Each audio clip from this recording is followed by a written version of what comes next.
Salah satu dari rukun iman kita yang 6 ialah meyakini, mempercayai dengan sepenuh hati bahwa ada hari kiamat itu, hari akhir itu,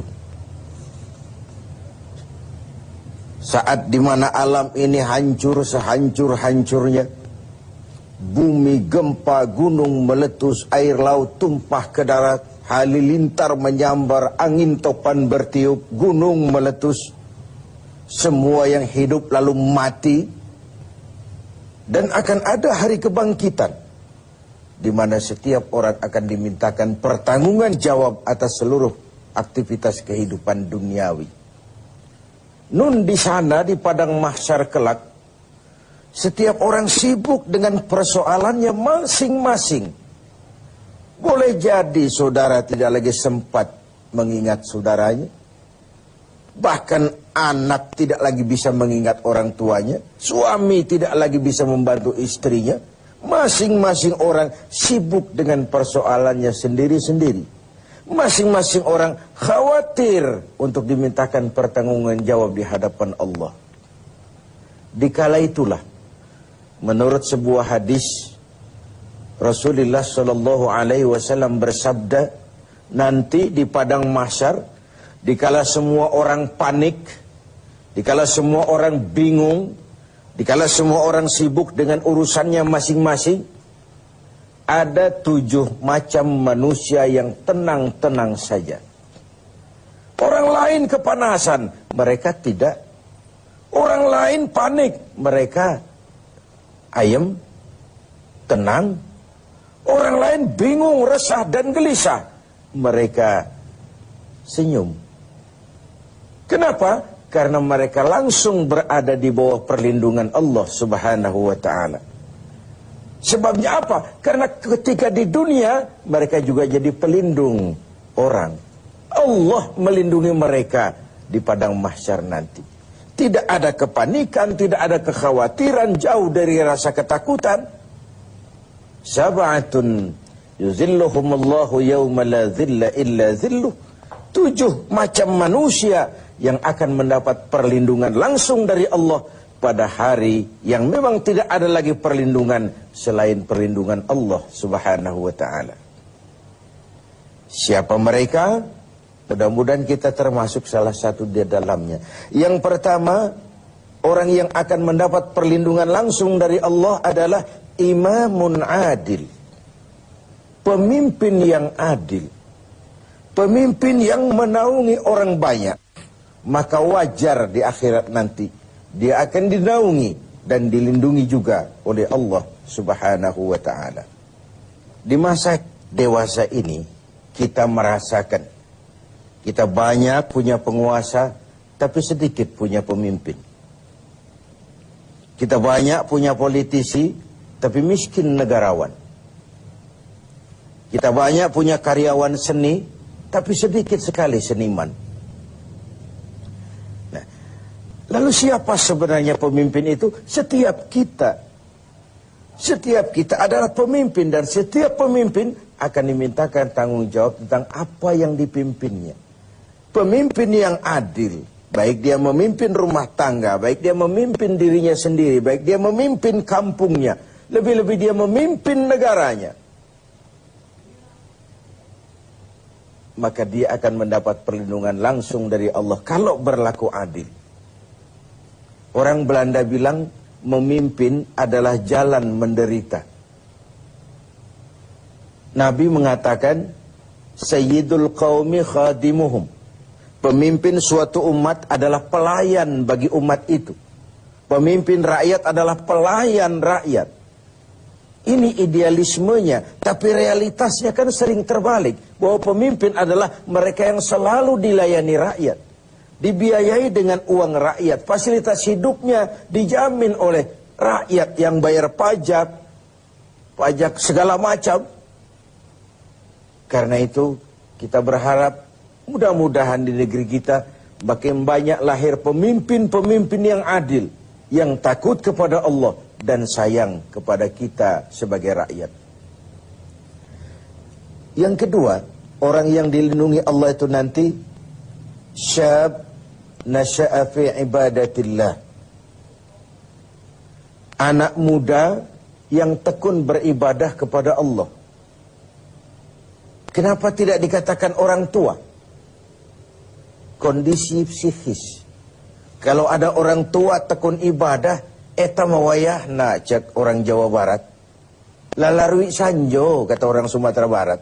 Memang sudah harusnya, hari sudah senja, nggak istimewa kalau orang tua rajin ibadah.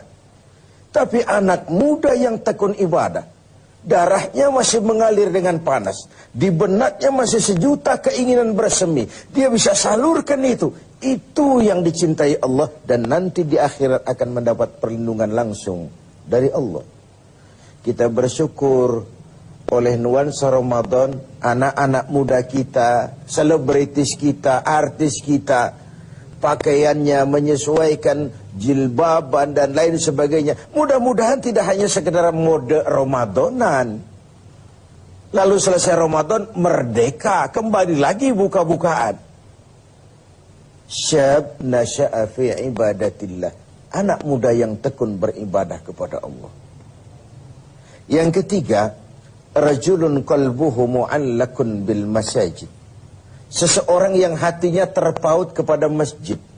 Berpikir bagaimana memakmurkan masjid. Karena masjid adalah pusat kegiatan umat. Umat Islam dengan masjid seperti ikan dengan air. Tidak boleh pisah.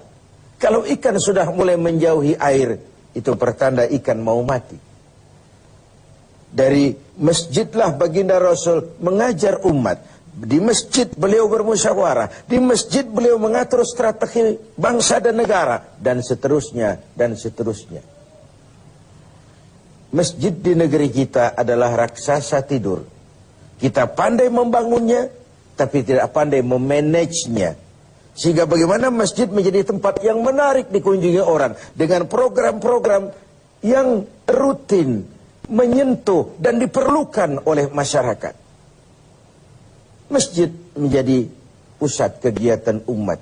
Orang yang hatinya terpaut kepada masjid, berpikir bagaimana memakmurkan masjid, berpikir bagaimana menghidupkan masjid, dan seterusnya, dan seterusnya.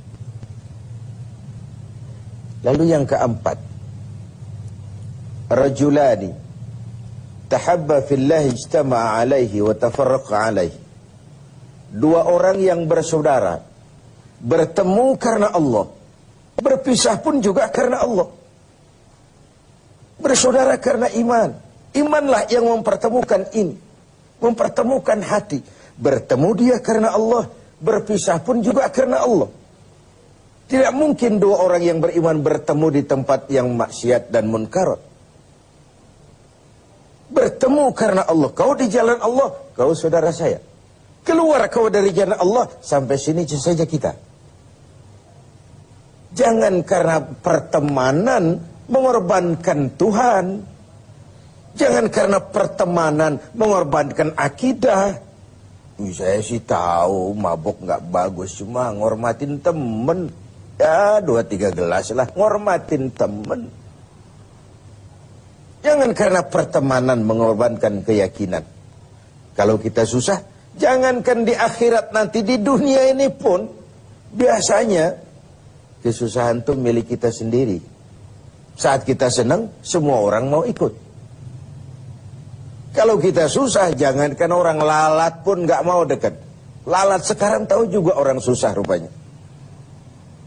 Pemirsa TV7 yang berbahagia. Yang kelima, rajulun tasaddaqa bisadaqatin fa'akhfaha hatta la ta'lama shimaluhu ma tunfiqu yaminu. Seseorang yang bersedekah, dia sembunyikan sedekahnya itu. Sampai tangan kirinya tidak tahu yang diberikan tangan kanan. Tangan kanan tidak tahu apa yang diberikan tangan kiri. Ada dua hal yang kalau disembunyikan itu baik.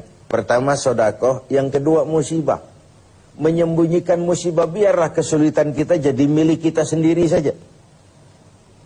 Kesenangan kita bagikan sama orang lain. Kita akan terbalik. Kalau sudah susah, sekampung cerita. RT RW harus dengar. Tapi kalau sudah senang, ngumpet dalam-dalam. Ikhfa'us sadaqah wa kitmanul musibah. Menyembunyikan sedekah dan menyembunyikan kesulitan, itu dianjurkan oleh Nabi. Nah, orang yang bersedekah lalu disembunyikannya sedekah, artinya dia bersedekah dengan ikhlas. Tidak riya, tapi karena Allah saja. Yang keenam, rajulun zakarallaha khaliyan fafadat ainahu. Seseorang yang mengingat Allah dalam kesunyian, lalu berlinang air matanya. Mengingat Allah, zikir kepada Allah dalam kesunyian. Berlinang air matanya dalam kesunyian. Karena memang tidak ada anjuran untuk nangis berjamaah. Marilah kita nangis berjamaah, itu tidak ada. Seseorang yang ingat Allah dalam kesunyian. Yang ketujuh terakhir, rajulun da'athu imra'atun zatu mansibin wa jamalin ila nafsiha faqala inni akhafullaha rabbal alamin. Seorang laki-laki bermoral, anak muda, jejaka, tangguh, tegar, dipanggil oleh perempuan cantik, diajak berbuat selingkuh. Situasi mengizinkan, orang tidak seorang pun tahu. Tetapi dia berkata, maaf, saya bukan tidak mau sama kamu, saya takut kepada Allah. Saya takut kepada Allah. Sebagaimana kisah Yusuf dengan Zulaikha.